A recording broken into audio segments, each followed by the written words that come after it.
Hello guys, how are you all? Welcome back to my channel. So, today we are gonna see, what if Naruto learned a forbidden power from a mysterious teacher, Naruto x Harem, part 1. So before we start, please go check out the author of this fanfic MuhiTatsu, link is in the description, also subscribe to our channel, and like this video, so let's begin the video. It was a rainy day. Uzumaki Naruto, age 6, generally didn't like rainy days. They were wet, miserable, and seemed to amplify his own distress. The one good thing about them though, was that almost no one was around to call him demon. Outside, he was free on rainy days. They were odd that way. However, this particular rainy day, he wasn't alone. A young man wearing a cape and coat the color of midnight walked down the rainy streets of Konohagakure no Sado. The way he was moving suggested that he had the world on his shoulders, and there didn't seem to be any way of removing this burden. Seeming not to really care where he was going or doing, the man made his way over to the playground that Naruto was currently hiding in. The man sat down on a swing, idly beginning to swing, an unconscious action, preoccupied in thought. The constant swinging eventually lowered the man's hood. He was a fairly young man, with close-cropped hair and the color of freshly fallen snow. His face, however, had lines weathered into it, as if he was much older than he appeared. He possessed eyes the color of gold, at a height of 6 feet even. The man continued to swing for several minutes, and Naruto began to relax under the tunnel slide again. Therefore, he was quite surprised when the man said, "Hey there." The man continued to swing. "Don't worry, little one. I won't bite. Just passing by," he said in a morose fashion. "Where are your parents? They're probably worried about you." Surprised that this man didn't send a harsh glare or word his way, Naruto looked amazed, then somewhat sad. "I don't have any Nai-san. No one wants me. Everyone in this village thinks I shouldn't live and call me a demon." The man's expression didn't change. "That's rather odd. I've fought dozens of demons in my time. You don't feel like one at all." These words, while almost inconsequential to the man, had a powerful effect on young Naruto. His eyes began to water and he began crying, so happy that someone acknowledged him for the first time. Still crying, he ran into and tackled the man out of his swing. The man lay dumbfounded, with the still crying boy clutched onto him. Hey, don't cry, little one. You'll get me wet," the man stated awkwardly. Sniffing, Naruto smiled. "Gomen Nai-san. I'm just happy, that's all." He let go of the traveler. "Thanks for making me feel better." And Naruto's smile, a true smile, could have warmed even the coldest of hearts. The man gave a wan smile in return and returned to the swing, not noticing that the rain was beginning to lessen. Naruto, wanting to help this man, joined him. "Nai-san, why are you so sad?" Naruto asked tentatively. The man became morose again at this. "It's because I've lost my friends. And every time I try to make new friends wherever I go I fail at it. I miss having friends, that's why I'm sad. You know, Nai-san, I'll be your friend." His eyes widening, the man looked towards the outstretched hand that little Naruto offered him. Tentatively, he grasped the hand. "You would be my friend. Just like that. I didn't think friendship worked like that." Naruto furrowed his brow. "I wouldn't know, but I want to be your friend, so that's that." He pouted. "Besides, I thought you've had friends before. It's been a very long time since I've seen them. I've almost forgotten everything about friendship. However, I am glad to be your friend. Thank you." The man gave Naruto a real smile this time, and both could feel warmth from their feelings. The man shook Naruto's hand. "I'm MuhiTatsu. Pleased to meet you." "Uzumaki Naruto." "Same here, Tatsunai-chan." As the two shook warmly, neither of them seemed to notice that the rain had stopped, the sun coming out to welcome a new beginning. 5 years later. It had been 5 years ever since MuhiTatsu and Uzumaki Naruto had met each other, and this day was to symbolize a new beginning. Naruto hadn't been seen in Konoha for that time at all, and it seemed as if only Sandaime Hokage knew what had happened to the boy. Whenever pressed about where the boy had gone, either from the council or various villagers, he only responded, "Naruto is in a place where he is loved and can gain strength in body and mind." This cryptic answer only raised more questions, but since Naruto hadn't technically been a ninja when he had left, he couldn't be declared a missing ninja. Hyuga Hinata seemed especially strange, as she had a knowing look in her eyes whenever the boy was mentioned, even though almost nobody noticed. 5 years had passed since then, and no Konohagakure no Sado was in for a bit of a surprise. The boy was returning to Konoha for the first time in what seemed like a lifetime. Towards the central Hokage tower the boy strode, with an aura of both confidence and strength, as he went forward with a calm smile upon his face. He was tall enough that most people would have considered him 14, even though many would be surprised to learn he was only 11. Wearing aviator sunglasses, the boy possessed long blonde hair that reached down to his shoulders, with bangs in front. Many curious onlookers swore that they were seeing Yondaime Hokage again, even though they knew that such a thing was impossible. He wore a loose leather jacket, a small black shirt, and loose jean pants. To top it off, he wore a pair of tight-fitting sandals. Most curious to those who knew him, however, was that Uzumaki Naruto did not have his whiskers. Finally reaching the Hokage Tower, Naruto walked to a pair of curious guards and raised a palm. After a few seconds, the eyes of the guards appeared to glaze over and they appeared to be in a trance. Walking in to an onlooker, Naruto would have appeared to have disappeared. Meanwhile, Sandaime Hokage was either experiencing a very stressful day or a bad case of early senility. His grandson had tried to attack him 20 times that day. Nara Shikamaru had to be taken to the hospital for a case of under-exhaustion, meaning he was so lazy that the medic nins had to have Shikamaru go through physical therapy. And finally, it looked as if there were only 8 genin in the academy who had the potential to pass their sensei's tests. And he knew this because Sandaime had his all-seeing crystal ball. Hired Oji-san. Well, I suppose that's to be expected at your age. Giving a start, Sandaime quickly turned towards the source of the voice with kunai in hand, years of experience taking over. Whoever spoke ducked, yelping in surprise. Gee, that's a fine hello for someone you haven't seen in 5 years.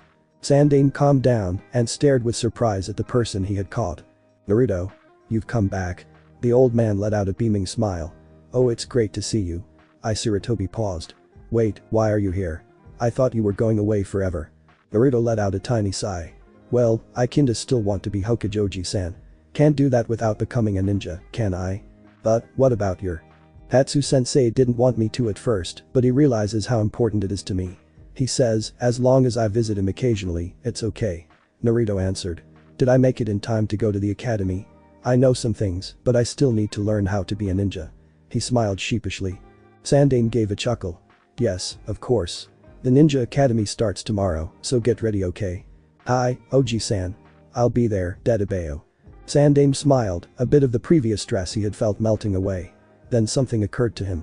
Naruto, wait just a minute. How was it that you got past my guards? Naruto shrugged. It's not my fault your guards need more training to fight illusions of the mind. Or whatever you call them around here. Naruto continued to walk out, Sandaime still trying to understand whether Naruto meant he had somehow learned amazing genjutsu or something he had yet to understand.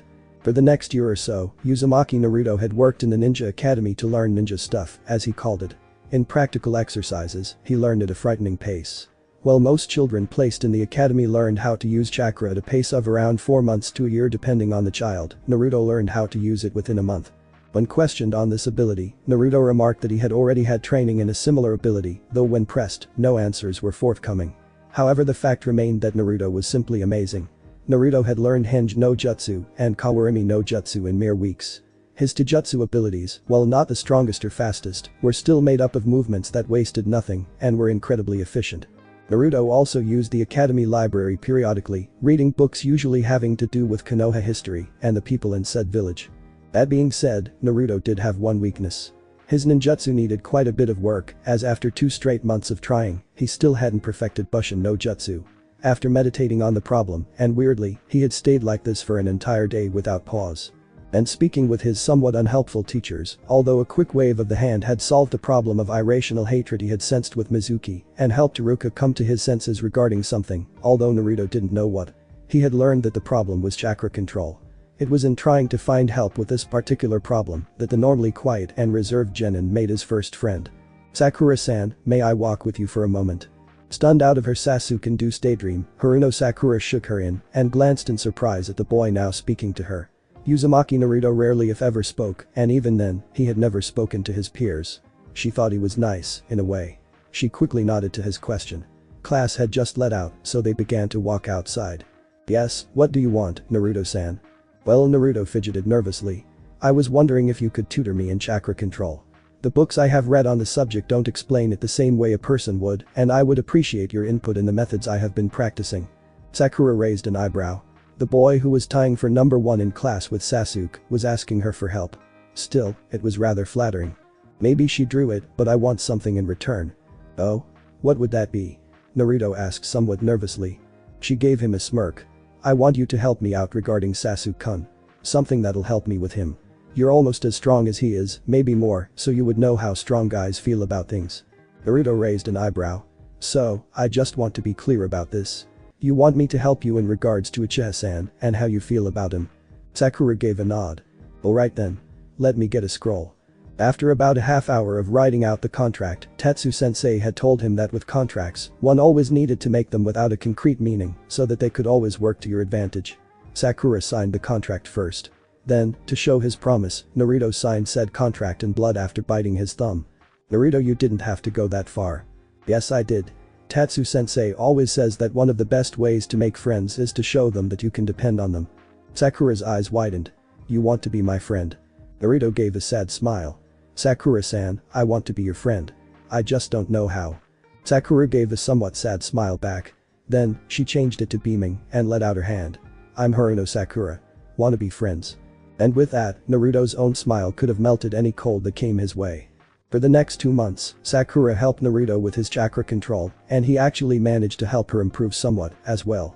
He had come across several methods of not only improving control, but also increasing one's chakra reserves, and ways of manipulating one's chakra. The control methods mainly consisted of the infamous tree climbing and water walking methods that were popular amongst Genin to Chunin level shinobi within Konoha. They both had spent just about a week perfecting the tree climbing, to master the water walk, mainly because Sakura had used the method to build up her chakra reserves. After this, Sakura's Sasuke obsession, while still strong, had somewhat dwindled. She had confessed to Naruto that she felt somewhat inadequate having not come from ninja clans like nearly every one of her classmates, and wished that she could have her own style. After hearing this, Naruto asked a question that in a way, rocked her world. "If your control is so good, why don't you just use chakra itself for a style?" After hearing this, Sakura spent a sleepless night thinking of what Naruto had meant. While taking a bath in the, Sakura began to notice how the water shaped and reshaped itself constantly, rearranging itself into different sizes and lengths. It was then that she felt a sharp jolt of surprise, an epiphany finally coming to her. Running out to one of the many spare training areas, Haruno Sakura, the ever studious and smart Kunoichi, had skipped a day of class, and she had become so excited. After a few hours, one could see her begin to concentrate, and chakra began to slowly extend out of her palm. Eyes closed, she formed the chakra into a long, slim pointed shape. She then drew back her hand, and with a yell, thrust the chakra into a nearby log. A loud whump sounded, and the chakra dispelled. A drop of sweat came down from Sakura's forehead, and she glanced at the log. A small, but long hole extended all the way through the hard log. Sakura gave a loud squeal of pleasure. Yada. Chakra spear, success. And so Sakura became indebted, in mind at least, to Naruto, and knew she had finally found someone she could depend on. She had found her niche, and she had him to thank. After the hug she had surprised him with, pouncing onto his back and thanking him profusely, he simply smiled. "I may have steered you in the right direction, but you did the work, the thinking, and how to shape the chakra. You had the talent, Sakura-san. You should thank yourself."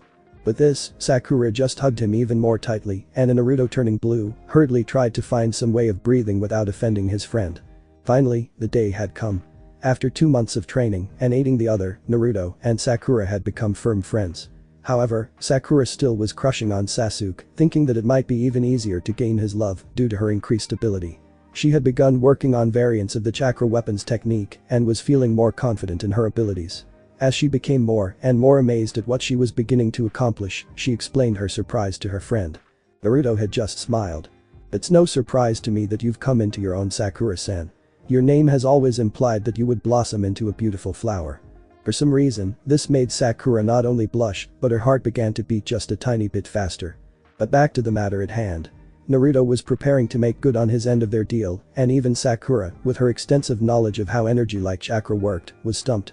Naruto was in a classic meditation position, sitting with his legs crossed and his hands on his knees with his eyes closed. He pressed his palms together and a powerful white aura began to emerge from him. The aura grew in intensity, twisting and writhing in power, and Naruto slowly stood up, gradually moving toward Sakura. "Sakura-san, please close your eyes." After 2 months of working with him, Sakura had learned to trust her friend and complied. Ever so slowly, the faint wisps of white energy that had continually wafted into the air before began to dissipate. Extending his palms forward, one could see the energy had surrounded Naruto's palms in a sort of ethereal golden glow. Before he finished, Naruto whispered almost imperceptibly. "Forgive me, Sakura-san. You may think at first that this is a curse, but believe me, it's a blessing." Naruto then finished and brought his palms to Sakura's forehead. The glow began to trail down her body and she began to feel somewhat warm. As the glow completed going its way all across Sakura's body, she let out a gasp and passed out. Haruno Sakura slowly began to become conscious. She unconsciously felt that she was not in the training area she and Naruto had been in, but rather, was covered and laid down in her soft comfy bed. Feeling the bit of anxiousness we all feel in the morning when we realize that we cannot stay asleep any longer or keep trying, but find that it doesn't work, she began to slowly open her eyes. While everything before her started as a blur, she blinked once or twice and things became clear. Very clear. For no apparent reason, her mind had never felt as peaceful as it did right then. Naruto. Yes, he had done something to her, but she knew he had a good explanation for it. After all, he had made Sakura feel so free. No worries about going to the academy today, it was a Sunday. I wonder how Sasuke was. And then Sakura thought, well, how about Sasuke? She had laid back down on the bed, her eyes idly staring at her white ceiling. Sasuke. Well, he was looking good. A good shinobi most likely. Has the emotions of a tapeworm though. Sakura then gasped. Was she really thinking about Sasuke in such a way? Yes. The more she thought about this, the more her mind sped up. Is Sasuke a nice guy? Not really. Does he ever just try to be nice? Not that I've seen. Does he ever talk with anyone in a tone other than annoyed? No. Does he seem arrogant? Why is he so closed off? Is he really worth all this hassle? Can you ever reach him? Do you really love him, or is it just infatuation? That thought cut deep. With that, Sakura finally realized what her mind and her heart had been trying to tell her, constantly battled by hormones, her peers, and a desire to be seen as someone who had something worthy. She had never been in love with Sasuke, just the idea she had had of him. I wanted to prove myself. I wanted to show that I was strong, stronger than those girls who had bullied me, stronger than Ino who had to save me. But that's not really being strong. That's just being arrogant and selfish. Even if I spent a decade trying to get Sasuke, would they even care anymore? Would I? Continuing to think, Sakura idly thought of Naruto again. He had said this might have been a curse or a blessing. In a way, it was both. She was quite angry with him for doing such a thing, even though she had never asked for it. She had never shown Naruto what her inner Sakura could do, but she felt it was just punishment for such a thing. However, he had helped her. Their contract didn't specify how exactly the blonde was supposed to help her, just that it did. It was a good lesson, in a way, especially for shinobi. Naruto also didn't seem like the type of person who would willingly hurt her. He was shy, serious, and a much sweeter guy than she had thought possible. He had helped her get stronger and was able to cater to her training needs in a way much better than those at the academy. Feeling this immense train of thought begin to wear off, Sakura began to wonder especially about this infamous Tatsu Naruto was always talking about. Tatsu-sensei says to always be nice when you meet a person, even if they seem disconcerting. Tatsu-sensei told me to always be nice to pretty girls. Tatsu-sensei made me who I am. She had no idea who this Tatsu was, as he was certainly no shinobi, as Naruto had told her, but from Naruto's descriptions of the man, she always pictured him as a wise old sage, deep in some mountain. Briefly, she entertained thoughts of Naruto being raised in a monastery and meditating bald. She stifled her giggles and decided enough was enough. Especially when her rumbling stomach reminded her that it was time for breakfast. After eating quite a good deal more than she usually had for breakfast, Sakura had finally realized that she could use more energy if she was to take training more seriously. Sakura began to look for Naruto. She didn't know exactly where he lived, but it was somewhere near the east side of town she had heard. However, after a long time searching, Sakura found that Naruto was nowhere in the city itself, so of course he was at their training ground. Indeed, Naruto stood leaning against a wooden pole. Rather than his normally calm smile, however, he looked rather forlorn and sad. Sakura came forward, confused. Naruto, hi. Sakura-sen, I'm sorry. Naruto let out tears. Eyes widening in surprise, Sakura gaped while Naruto went on. I had no right to tamper with your mind, even if it was to help. You're my first and best friend. He continued to rant and rave until finally, Sakura lost her temper and let out a little bit of inner Sakura. Get a hold of yourself. Shanaro. This punch apparently was enough to get Naruto out of his self-pity, and he became even more surprised when Sakura gave him a tight hug. Next time you want to help with something, just ask me, okay? I'm sure. Feeling quite liberated, both at realizing that she had become stronger and that her friend was feeling better, Sakura was hit with determination. Naruto-kun, can you think of anything else to help us become stronger? She asked. Naruto smiled. As a matter of fact. Although Naruto and Sakura had by this point already surpassed the requirements to become genin, they continued to train diligently. Naruto's chakra control improved a great deal, although he still wasn't able to perform a proper Bushin no Jutsu, as the ability required such little chakra that he would need a level of control even better than that of a medic nin to do so. Because he would most likely not be able to learn said technique in time for the exams, Naruto instead was able to create illusions of himself similar to the technique. However, the difference was that only someone looking at Naruto himself would think so. When Sakura had asked him how he had learned such a skill, he only remarked that again, Tatsu had taught him. In the meantime, Naruto continued to work on all of his abilities. Sakura herself was becoming no slouch either.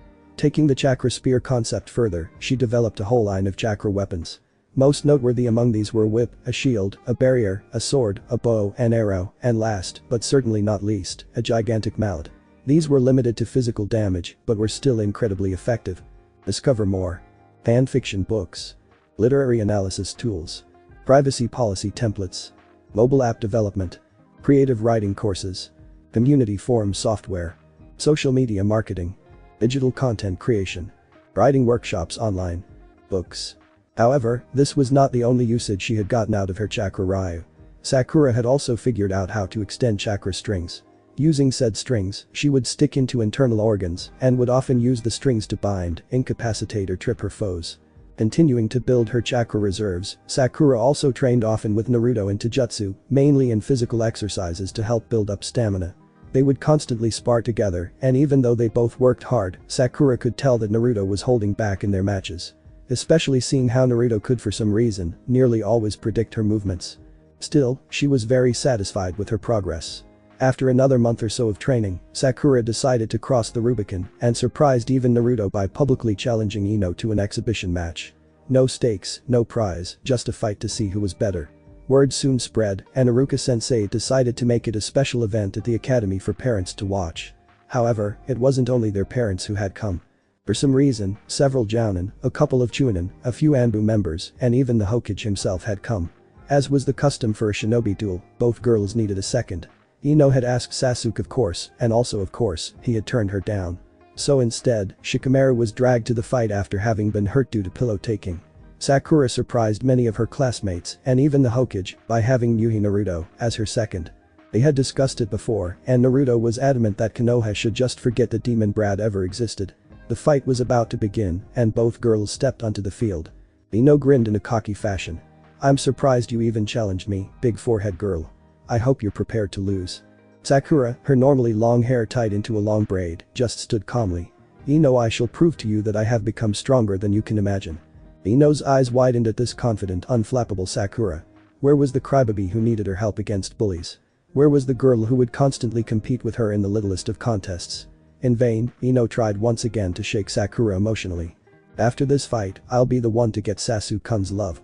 Sakura just shrugged and let a bit of her inner Sakura come forth. "As far as I'm concerned, you can have him. He's never going to let me in, so what's the point? He's an Avenger sure.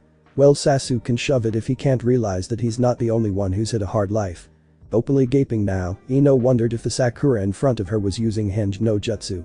Their referee, Iruka-sensei, was wondering the same thing, but couldn't detect any traces of chakra usage. Shikamaru, Chaoji, Kiba, and even Shino all looked at her with surprise, then began to chuckle, respect earned from them. Naruto just smiled, proud of his student and friend. Tapping her foot impatiently, Sakura asked. "Iruka-sensei, are you ready yet?" Seeming to have come out of a daze, Iruka shook his head and regained his composure. Clearing his throat, he explained the rules. "This will be a single-round exhibition match between Haruno Sakura and Yamanaka Ino. Any tools, taijutsu, ninjutsu, and jinjutsu are allowed. Killing is forbidden, and victory is gained when an opponent is either made unconscious, unable to battle, or gives up. There is no time limit. Are both fighters ready?" Still seeing Sakura's unnerving calm, Ino nodded anyway. Sakura nodded in turn. "Very well then. Hajime." Backing away from each other, the two girls started off. Sakura began by throwing her limited number of shuriken and kunai, not aiming them for Ino, but rather for the trees, stumps, and ground around the surrounding area. Confused, Ino was distracted for a second, but then began to quickly form seals. Sakura finished off her weapons throwing, and, as Ino began the last seal, she leaped using a chakra-enhanced jump. Ino stopped and threw 3 kunai in her path. Sakura quickly formed a seal, and the 3 kunai were embedded into a log. "Power-emi." Ino barely registered the sound of footsteps before she heard a shout. "Blunted spear tackle." Quickly, Ino registered an immense sensation of pain around the middle of her body, vaguely seeing in her disoriented state that Sakura had what appeared to be a battering ram made of chakra around her arm, and said ram had knocked her for a loop. Painfully landing on her front, Ino began to use her hands in hopes of getting up. On her hands and knees, Ino vaguely noticed a trickle of blood come down her mouth and slowly began to get up. Sakura was nowhere to be found, and thankful for the reprieve, she used no jutsu in an effort to distract Sakura and gain time to rest. However, after about 5 minutes, Sakura leapt out of a tree and her aura flared. To her horror, Ino noticed that around Sakura were 6 chakra strings, all attached to the weapon she had thrown earlier. However, what truly alarmed Ino was that said strings went through 6 of her body's vital points, connected to the shuriken on the other side.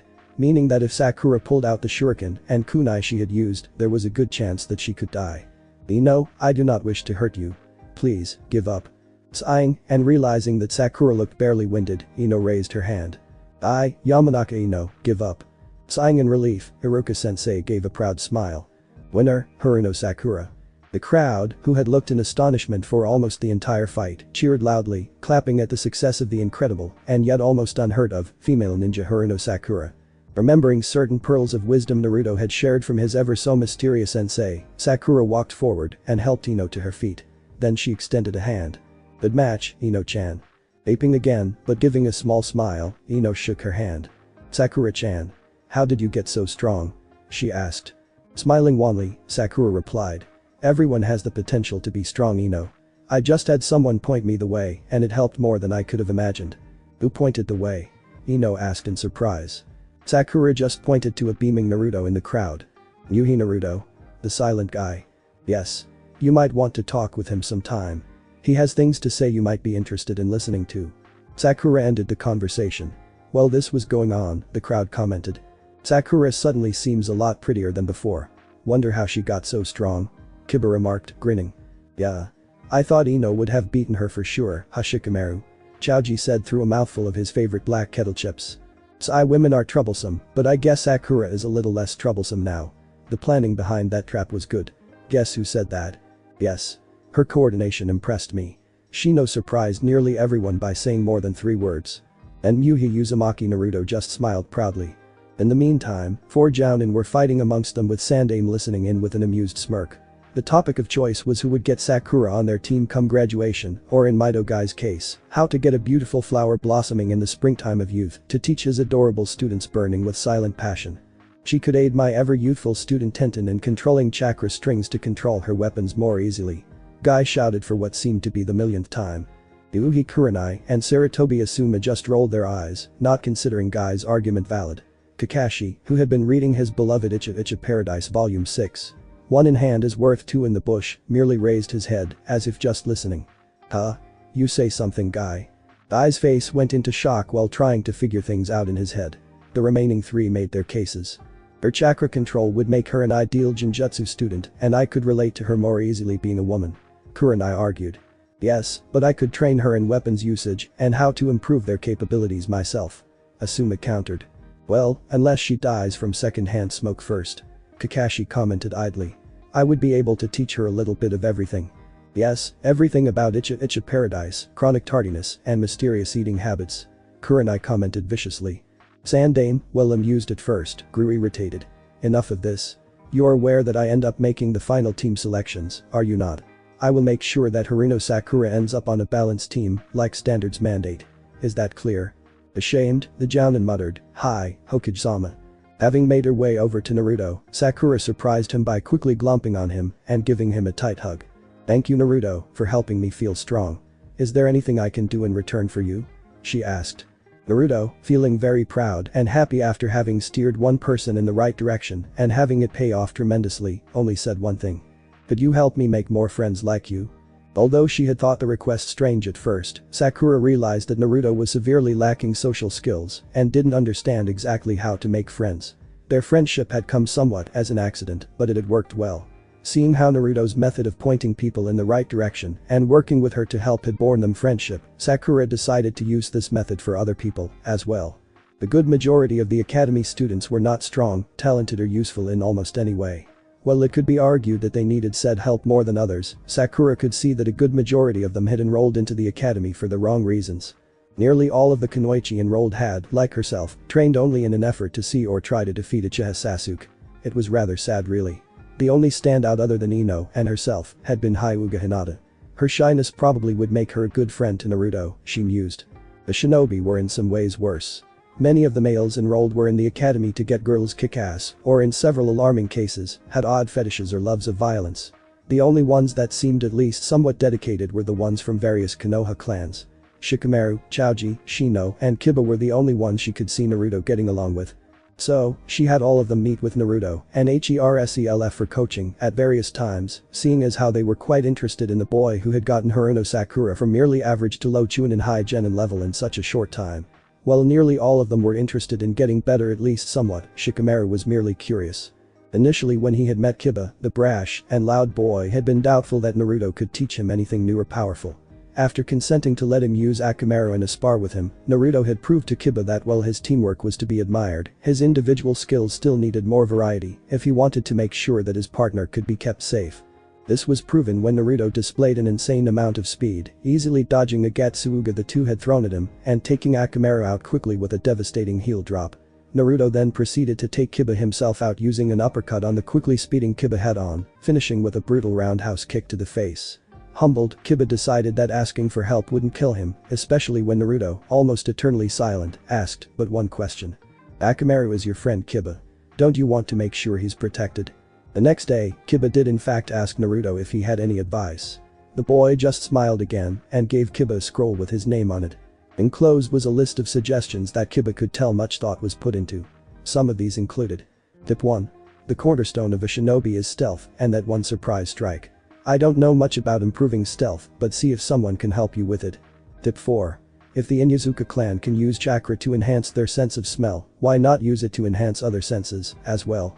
Hearing, touch, and even taste have their uses. I wouldn't suggest eyesight though, as the Hyuga clan might get pissed. And try doing the exercises blindfolded for extra effect. Tip 6.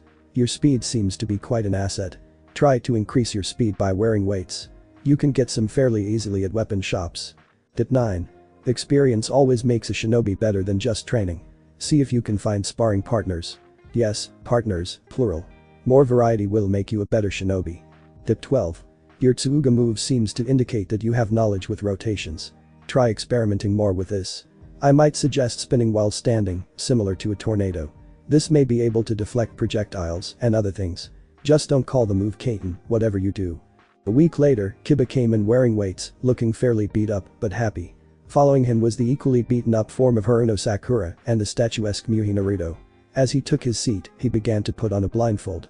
For the last 3 months before the academy graduation exam, Muhi Naruto had become quite popular. The infamous student teacher impressed not only his classmates, but Iruka-sensei, Sandame, and quite a few jounin, as well. While one might have thought that Iruka would have been jealous, he simply didn't have the time to focus on the individuals that Naruto did. Naruto didn't teach just anyone, and he even once told Iruka he was quite impressed that he hadn't burst a blood vessel before. Iruka still remembered that day, as it was the one he realized that while Naruto was constantly silent, he was their #1 most surprising ninja. Naruto helped a fair number of people, and through sparring, exchanging tips, and, at Sakura's suggestion, going out to eat a fair number of times, he began to make good friends. Most of the students were only interested in him because he was popular, and usually he had only given them basic training scrolls with no personalized instruction. After spending time around his peers, Naruto slowly began to grasp how social concepts worked and realized that he didn't need everyone to like him, just the people who he liked.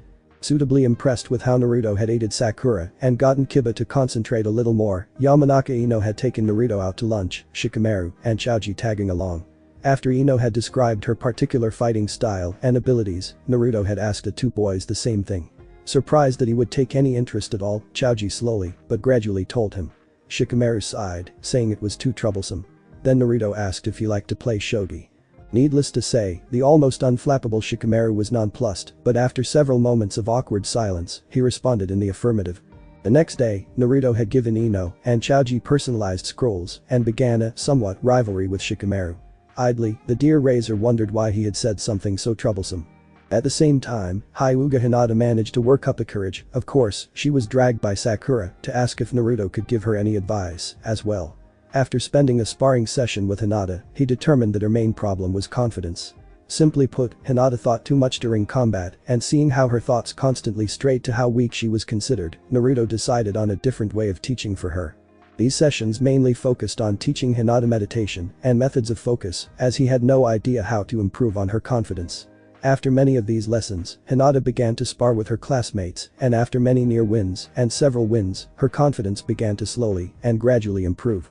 After a smiling Hinata had told this to Naruto and thanked him for doing so, he could only look nonplussed and dumbly agreed. Naruto did enjoy the occasional game of shogi, but his other habits were somewhat strange for those who didn't know him very well. Whenever he wasn't studying, training or sleeping, he nearly always read manga. On a survival exercise they had undergone, he had once packed his entire backpack full of manga as he was getting interested in 5 different stories. He enjoyed movies and liked good food. Naruto at this point wasn't a ramen addict, as Tatsu-sensei had beaten that habit out of him, not literally, around his 9th birthday. The last person he had been asked for help from, namely Shino, he had had trouble figuring out what kind of advice to give. After a long sparring session, the two had gone off for several days. When they came back, they had seen Shino give the boy a bow on his hands and knees, with Naruto looking embarrassed. As for Uchiha Sasuke, well, if he had ever asked, Naruto might have considered giving some help.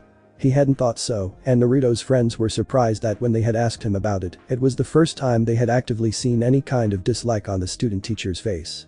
Naruto himself continued to work on everything he knew and also started to learn sealing, now that his chakra control was better. It started when he asked Iruka-sensei for a book on making exploding tags, and interested in the subject, he continued from there. Finally, the date came. The academy exams were to be taken that morning. However, the Jounin sensei who were to pick students from the graduates had become perplexed after realizing that said students were no longer the people the Jounin sensei had assumed. So, at Sandame's request, and because of the success of Sakura's match months ago, something special was to happen after the exams had finished. The graduates were to have an exhibition tournament. The prize. An extremely rare raten, and rumors abounded of a personal lesson with Hokage-sama himself. The day of the exhibition match had finally come. As expected, none of Naruto's friends had any trouble passing the Genin exam itself. Thanks to Naruto's tips on chakra, control, the 3 specialties, and shinobi fundamentals, his friends had actually found the basic Bushin no Jutsu to be much easier than they had expected. As for Naruto himself, his ability to implant false illusions into the minds of others had worked like a charm. Iruka had thought it was odd that he felt a small tingle in the back of his brain, but proudly awarded his fellow teacher A. Naruto had felt it odd that nearly everyone in the class had passed and was surprised at the ease of the test. While resting in a playground to prepare for the exhibition, he began to puzzle out the answer as to why.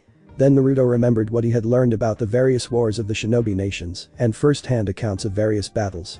In most cases, the survivors were a cut above the rest and were usually described as people who could cut through swaths of ninja.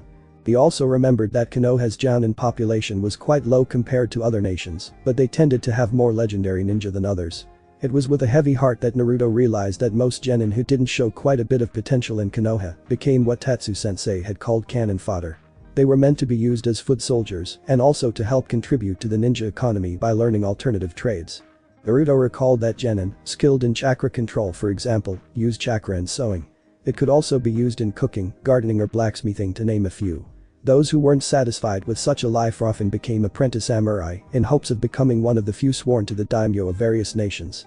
While the samurai were not quite as powerful as the ninja, they far outnumbered the ninja and could use chakra to a limited extent. Although, Naruto mused, maybe such professions were needed for some people.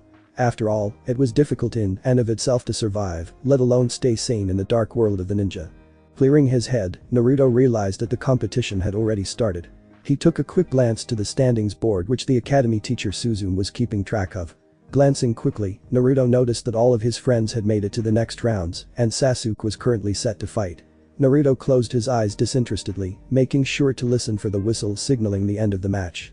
Being an exhibition, the tournament was meant to be quick and the rules weren't much different from Sakura's match with Ino all those months ago. The only real difference was that, with the help of an earth jutsu, a ring had been put up and if a person landed outside of the ring, they would lose. Of course, every student was participating in the matches, but Naruto knew that the first and second rounds would be a joke. His friends wouldn't fight each other until the third round, and he knew that most of them could take out the other genin with little effort. Naturally, Naruto had confidence in himself, but he was more worried about his friends than about himself. Naruto heard the whistle that signaled the end of the match about 20 seconds later and slowly began to walk up. He glanced at Suzume, and the teacher gave him a wan smile.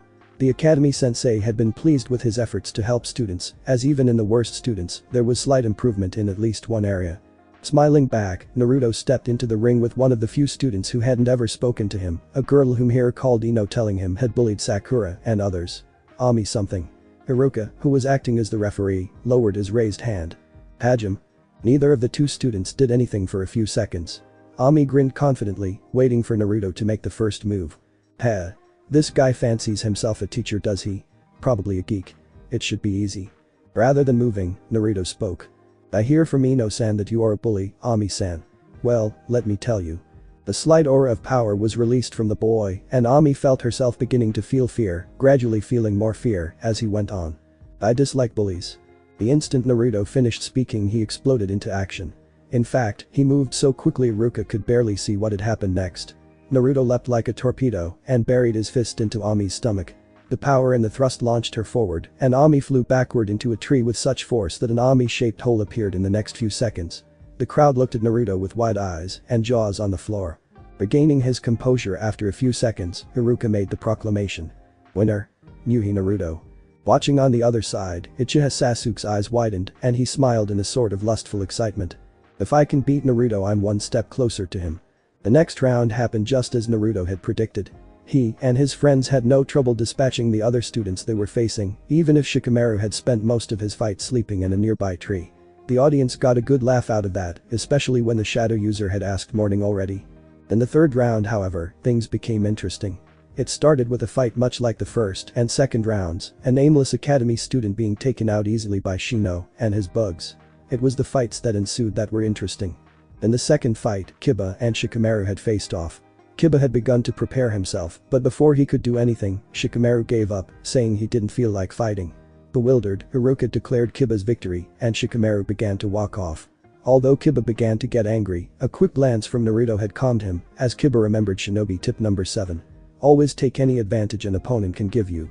Realizing that Shikamaru had allowed him to conserve energy for the semi-finals, Kiba smiled and walked back to where the last contestants remained and noticed out of the corner of his eye that Shikamaru was busy dodging his angry mother, who was wielding a rolling pin with murder or chores, depending on who you would ask, in her eyes. Sakura and Choji had fought in the next round.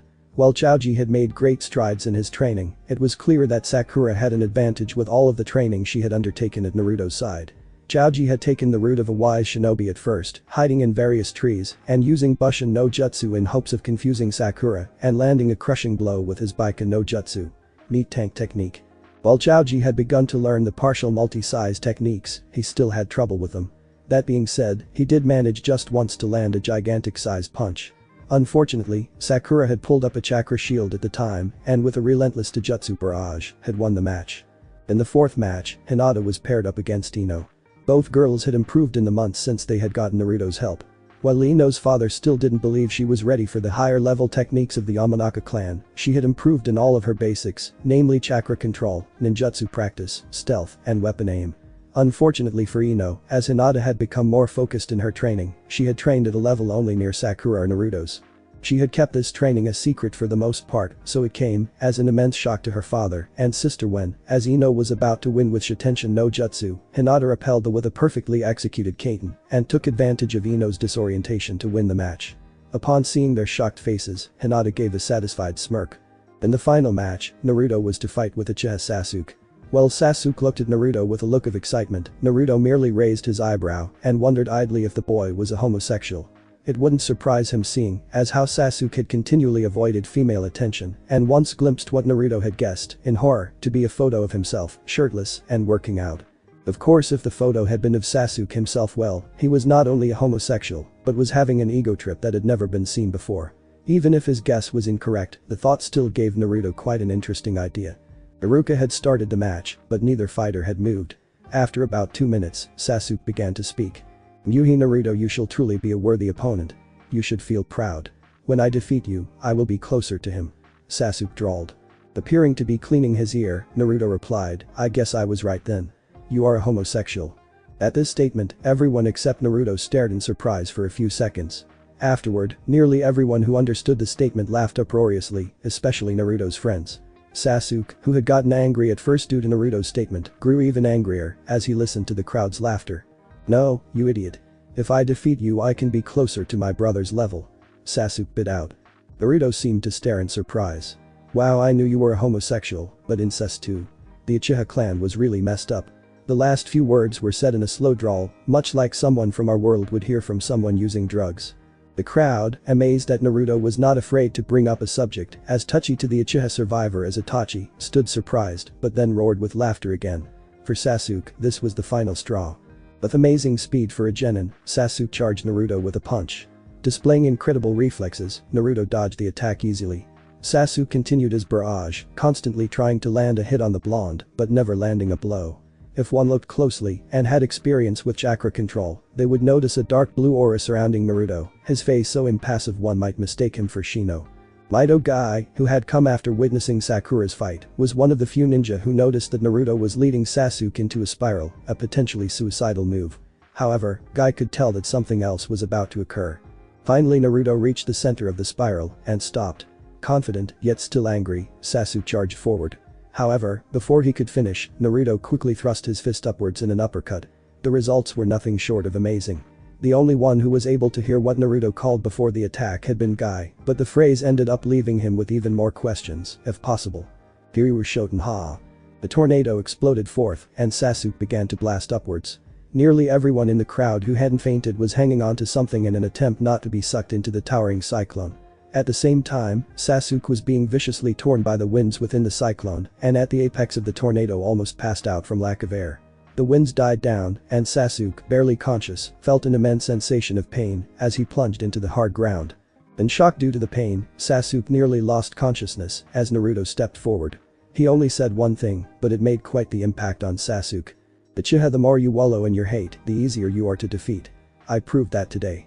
As the shaken Iruka declared Naruto the winner, Sasuke finally passed out, his dreams reflecting on the words he had heard. After the relatively unknown Muhi Naruto had defeated Konoha's vaunted prodigy Uchiha Sasuke, the fights that took place in the last round were somewhat lackluster. That isn't to say that they were boring, but after Naruto's incredible win in just one blow, the remaining fight simply didn't come close to that level of excitement.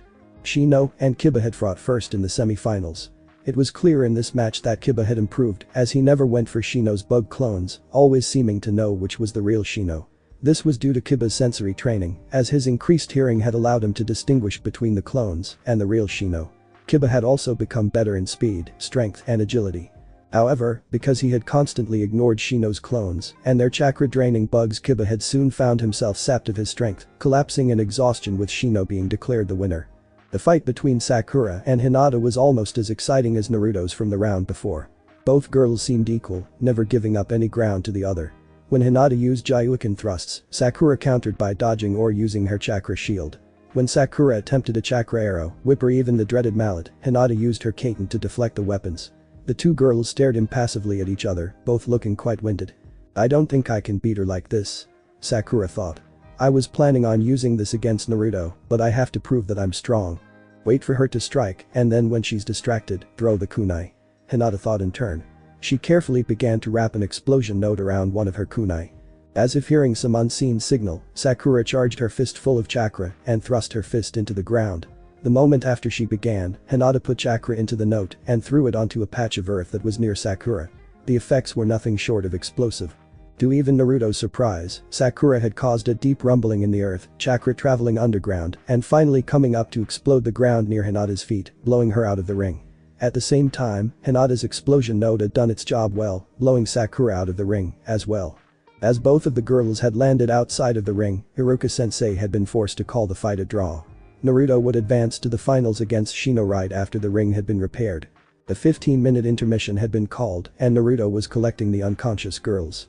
Placing them into a comfortable position onto a tree, 10 minutes passed before they woke up. They opened their eyes hesitantly and then widened after realizing what had happened. After seeing Naruto, they blushed, partly out of embarrassment, partly out of shame. Seeing their sadness, Naruto blinked in confusion. What's wrong, ladies? Do you not feel well? He asked. Starting, Sakura and Hinata replied almost completely in unison. Physically yes, but I wasn't strong enough to defeat her.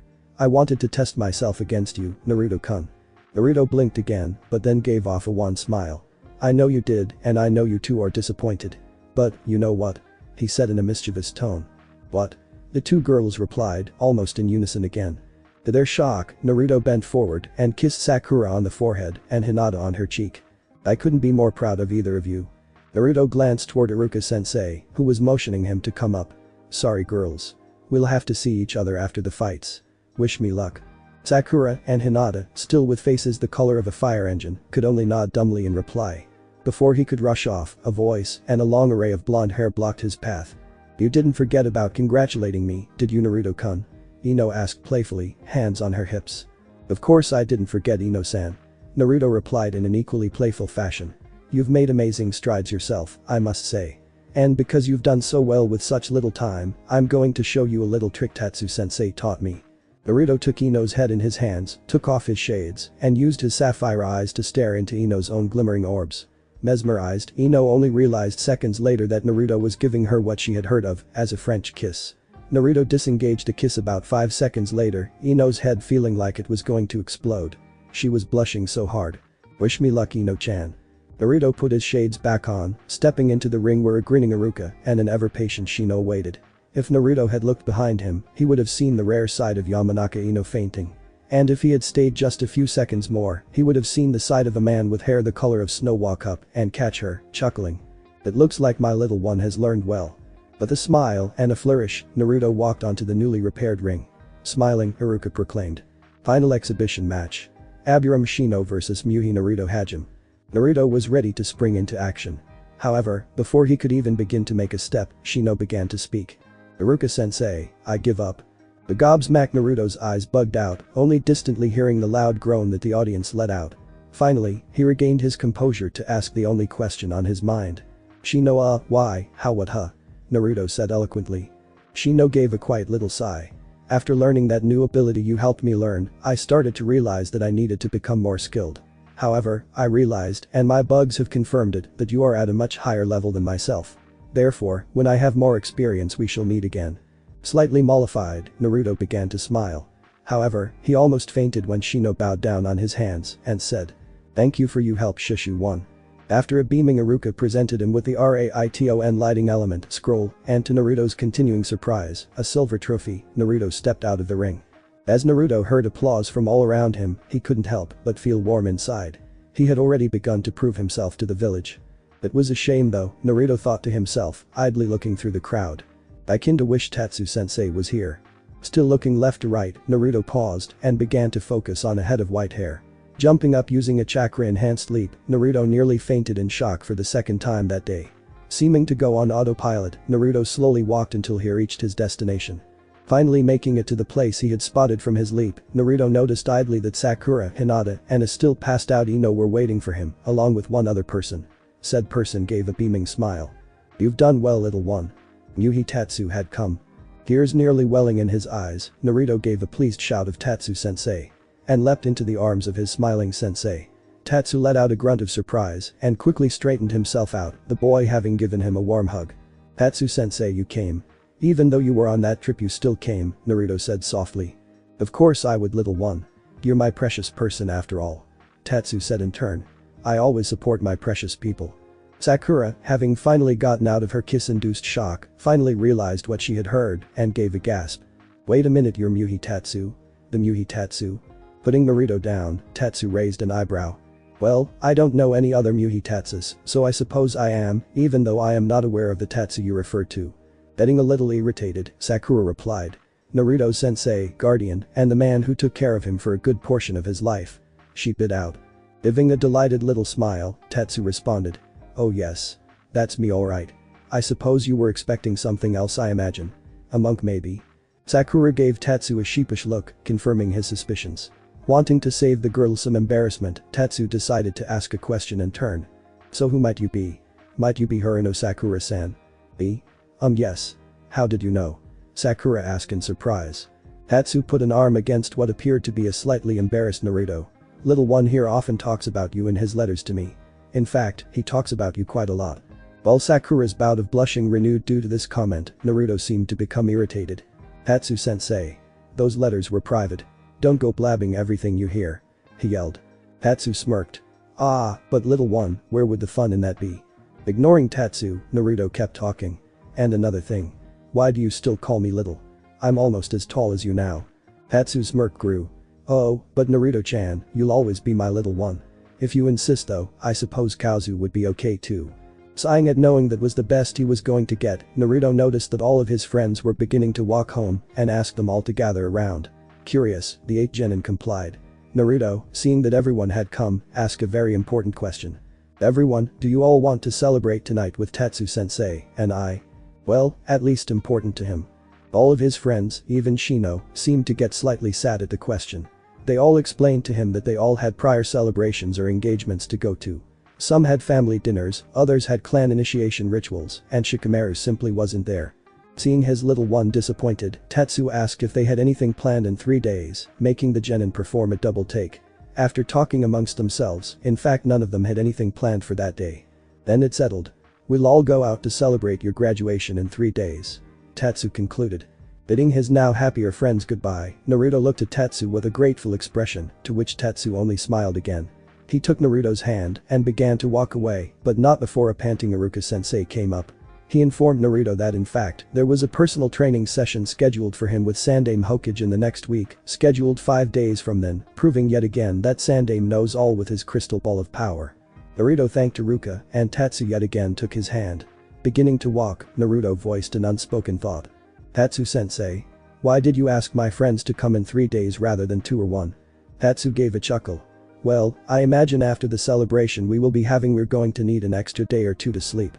Indeed, as Tatsu had predicted, no one saw the hide or hair of Naruto or his teacher in the next 2 days.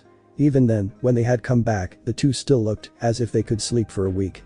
The pair not only looked tired, with bags beginning to form on their eyes, but also were covered in chicken feathers, tar, goat fur, and what appeared to be cheese fondue. After the genin had come across the messy pair, no one objected when Naruto tiredly asked if they could hold the celebration off for another day.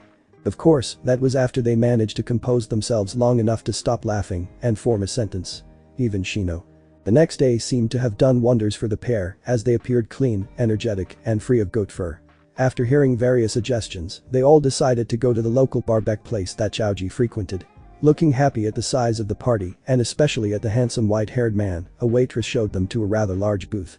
They quickly ordered and began getting comfortable. Various topics were brought up. The difficulty of the exam, various hobbies, their matches in the exhibition, and foods that they liked were all topics breached.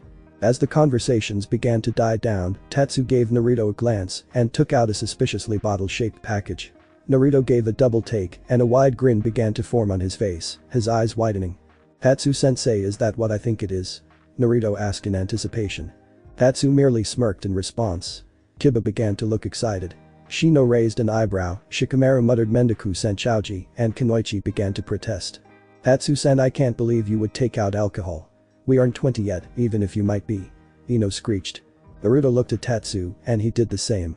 Both began to chuckle, and then eventually break into full-blown laughter, hooting and hollering while pounding the booth's table in amusement. Finally regaining his composure while his sensei kept laughing, Naruto rebuffed the statement. No, Ino-chan, Tatsu-sensei didn't bring alcohol. He brought something much nicer. It only looks like liquor from the outside, but it doesn't have any liquor in it. Curious, Hinata asked, so what is Naruto-kun? Finally regaining his composure, Tatsu began to unwrap the package. When he finished, a bottle was revealed. It wasn't liquor, nor was it juice. The bottle was filled with a blue-colored liquid that had bubbles fizzing within. The label read Elven Fizz. Tatsu quickly asked for glasses from the waitress and began to pour a little bit of the drink into each glass. Raising his glass, the others raised theirs in turn. "Panpai." They cheered.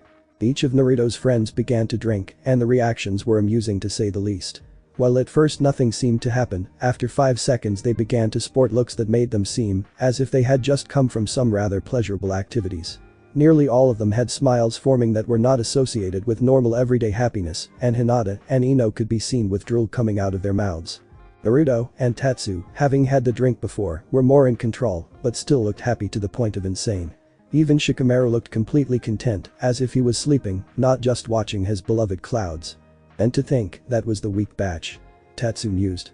After bidding his friends goodbye, but not without a promise of more Elven Fizz for later from all of them, as Tatsu was the only person who knew how to get the stuff. Naruto's life began to pick up momentum again. Because he still had a day before his lesson with Sandaime, Naruto decided to take it easy for once, simply relaxing. He spent most of the day asleep. He spent the rest of the day taking a leaf out of Shikamaru's book and watching the clouds. It was rather relaxing, he had to admit. No wonder Shikamaru was so laid back. After that particularly nice day, Naruto spent his morning anxiously awaiting his lesson. After Iruka-sensei came to escort him through, Naruto was greeted by a cheerful Sandame, grateful for the reprieve in paperwork. Sandame looked through his personal scroll shelf, finally taking down none other than what Naruto had read to be Konoha's Scroll of Forbidden. Naruto, while I am afraid that I cannot instruct you, as I wish personally due to work, I can still do something for you. Inside this scroll are Konoha's most powerful and dangerous, stored by Sandame himself.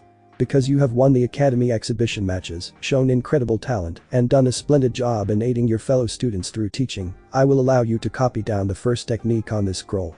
Eyes wide, Naruto gazed in wonder at the scroll. I'm honored by Hokage-sama. But shaking hands, Naruto slowly but surely unraveled the scroll, making sure to stop when he saw the title of the scroll's second technique. He hastily took out a scroll, an ink brush of his own, and began to copy the technique titled Kage Bushin no Jutsu. As he began to read the description of the technique, Naruto wondered why a technique that only made Bushin solid was considered so dangerous. Well, it did require an amazing amount of chakra to use. If one was careful they could avoid chakra depletion. However, as he continued his copying, Naruto read the section detailing other effects of the technique. It could be used to detail any training knowledge or experience gained and give that knowledge back to the user.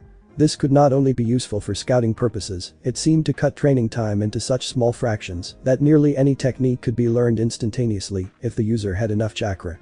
With that kind of training boost, no wonder it was considered so dangerous. For a village that did enough stamina training, this could make them unstoppable. Not only that, but if such an ability were to be combined with Henj no well, needless to say, a person who valued tactics such as Naruto began to salivate at the possibilities. Finally finishing after about 15 minutes, Naruto rose up so quickly that he almost had a head rush. Giving a bow to Sandame, he began to leave, but Sandame shouted for him to stop. Naruto, before you go, there is one last thing I wish to speak to you about. Nonplussed, Naruto only nodded to the Hokage. Inhaling sharply on his pipe, Sarutobi exhaled and blew a ring of smoke out before continuing. Over the past 6 months, many people including myself have noticed that you seem to be unusually intelligent and possess great cunning towards ninjutsu and what is associated with it. Therefore, because of your achievements and your experience as a teacher, I am giving you special status as an acting chunin. This gives you several rights that normal genin do not normally have access to. Sarutobi again took a sharp inhalation from his pipe, Naruto standing, as if he was about to faint. These rights mainly deal with being able to teach your fellow genin when their jounin instructors are busy with missions or other obligations, not being obligated to stay with one particular team constantly, and gaining chunin experience by leading genin teams on D-rank missions. If you prove yourself, you may even gain the privilege of leading C-rank missions before becoming a chunin. As an added benefit, you will gain chunin level access to the shinobi library and will be able to check out B-rank scrolls. Naruto, now looking as if he would collapse at any moment, just stood for several seconds as Sandame gave a wan smile. Finally, Naruto got out of his shock and gave a bow, taking the position. Hokage-sama, thank you. Thank you so much. I won't let you down. Naruto beamed triumphantly. Sandame gave a chuckle and gave Naruto a pin made in the shape of a leaf. Pin that next to your forehead protector. Chunin and Jounin are aware of its significance, so they won't protest much when you help teacher take out. And Naruto Sarutobi trailed off. Yes. Continue to teach and train as well as you have up to this point. Skilled teachers are rare and the better a student is taught, the less ninja die. I'm counting on you, you know. Again, Naruto bowed quickly and with a smile, ran out of the room. While Naruto was pleased over his new arrangement as an acting Chunin teacher, he didn't let it get to his head well, at least not too much. Naruto knew that the genin orientation meeting was in 3 days and it was then that he would get his true genin test. Most people and even books didn't mention such a thing, but after consulting Tatsu-sensei and wondering why ninja were put into squads of 3, Naruto realized that they were made as such in order to make 3 people 1. Because each genin was still technically in training and hadn't developed a full set of skills, strengths and weaknesses were complemented by the abilities of teammates. Therefore, they would most likely need teamwork to pass the true genin test. Naruto idly imagined that was why so many genin failed the true test. With the constant conflict that shinobi dealt with, it was hard to encourage any kind of atmosphere that was positive. While Naruto began to walk towards the academy building, he wondered what had happened to the seal trap he had set in the forest during training. Naruto had continued to research seals, believing that serious training could wait until his team was finalized. However, as he began to test trap seals he had begun to get lost in making a rather complicated seal and forgot that it would turn invisible after finishing. Quite worried that someone had gotten hurt, Naruto walked in worry, anxious all the way to the academy. As he neared the academy, Naruto curiously heard a few snippets of gossip. "Hey, did you hear about that Chunin teacher who tried to steal the scroll of forbidden seals?" "Yeah, I heard 5 Anbu had to attack him all together. That's why he ended up so badly injured." "Really? I heard he ended up somehow in front of a stampede of bulls." "Well, I heard he ended up stupidly walking into a trap that set off an explosion, a barrage of kunai, a stink bomb, and a laxative." The gossipers all stared at the last speaker in disbelief. Naruto continued walking, a spring in his step, now relieved that he hadn't hurt anyone. At least, not anyone important. His friends greeted him. As he sat down, Naruto slumped forward and relaxed, knowing that no matter who he got on his team, at least one person he could get along with. He shared a glance with Iruka-sensei, Iruka's eyes widening and then smiling as he saw the leaf pin attached to Naruto's forehead protector. After 10 minutes, Iruka started to try and get the class's attention, but normal methods didn't seem to work today. Pulling out an air horn, Iruka was able to quickly gain the attention of his class and shatter a few eardrums in the process. "Alright, settle down everyone, it's now time to announce team assignments. Team 1. Iruka continued to assign teams, with students groaning, cheering or not doing anything at all sometimes. Finally, Naruto heard his name. Team 7. Muhi Naruto, Haruno Sakura. Iruka was interrupted as Sakura jumped up, pulling Naruto towards her and beginning a little jig. Naruto began to join her and everyone looked in amusement. Iruka coughed and the two looked a little embarrassed as they sat back down. "And my final teammate, Uchiha Sasuke." This caused a chain reaction to go throughout the room. All of Naruto's friends groaned at not being placed on a team with their buddy, with Ino and Hinata actually beginning to crack their desks they were clutching so hard. Sakura groaned loudly, putting her head in her hands. Naruto. Well, other than a slight frown, he didn't do anything at all. Iruka continued, as if the disturbance had never happened. "Your Jounin-sensei would be Hada Kakashi. Teammate. Hyuga Hinata, Aburam Shino, Inyazuka Kiba." The 3 teammates glanced at each other, glad they hadn't been given teammates they could rely upon. Team 9. Shinigami Kage, Nekamichi Kuro, Hayao Ryu. Team 10. Nara Shikamaru, Yamanaka Ino, Akamichi Chouji. Ino let out a depressed sigh sounding suspiciously like Naruto-kun. Shikamaru did the same, only his sounded like Mendikus, and Chouji just sat calmly eating his barbecue-flavored chips. Iruka finished, and slowly but surely, Jounin came to pick up their students. An hour later, Team 7 was still waiting for their Jounin instructor.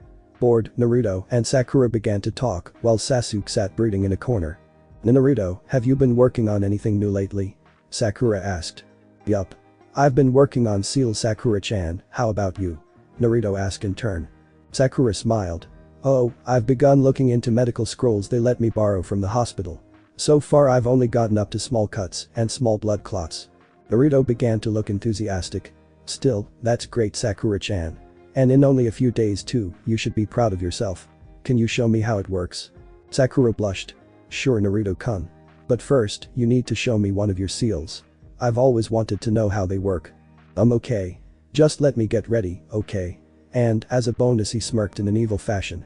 "We can teach a lesson to our instructor about tardiness." Taking out a small bottle of ink and a calligraphy brush, Naruto began to quickly write symbols around the door. When he finished, Naruto formed a few seals and slammed his palms onto the ground.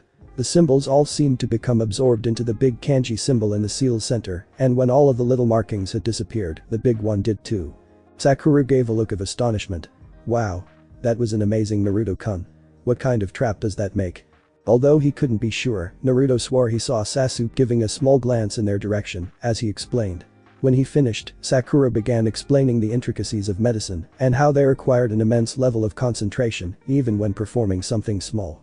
Fascinated, Naruto asked her to elaborate and thus began a long question and answer session, Naruto asking about how disease was removed, brain damage was repaired, and other things that Sakura herself had trouble answering but did her best with. After around another hour, the Q&A session had finished and all 3 genin were horrendously bored, Naruto's trap forgotten.